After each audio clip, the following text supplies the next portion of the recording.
Les scientifiques nous ont enfin donné la réponse sur ce qu'était l'œuf d'or. Je ne sais pas si vous vous souvenez, mais en 2023, des chercheurs étaient tombés sur une sorte de boule dorée à 3300 mètres de profondeur au large des côtes d'Alaska. Et personne ne savait dire ce que c'était. Pour ceux qui avaient raté l'info, lors d'une expédition, un sous-marin télécommandé par la NOAA est tombé sur une sorte de orbe étrange doré, collé étroitement à un rocher. Et la réaction des scientifiques en dit très long sur l'étrangeté de cet objet.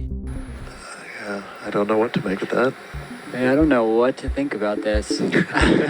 La présence d'un trou fait que les scientifiques ont d'abord pensé à un œuf, donc que quelque chose serait sorti lors de l'éclosion.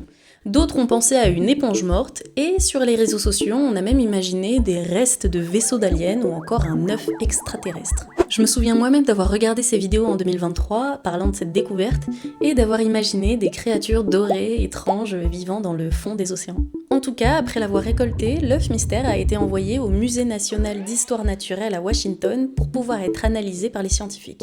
Ils y ont analysé sa structure physique et son ADN, mais ça n'a rien donné. Mais pendant que nous, on continue notre petite vie tranquille, les chercheurs, eux, ils ont pas lâché l'affaire. Et c'était il y a quelques jours qu'ils ont enfin révélé ce que c'était. Grâce au séquençage mitochondrial, les chercheurs ont découvert que l'orbe était génétiquement presque identique à une anémone des grands fonds, nommée Relicanthus daphneae. Des photos d'autres anémones de cette espèce ont montré qu'elles étaient aussi assises sur des taches dorées sur des rochers. Ils ont appris que la partie cuticule pouvait être laissée derrière lorsque l'anémone se déplaçait.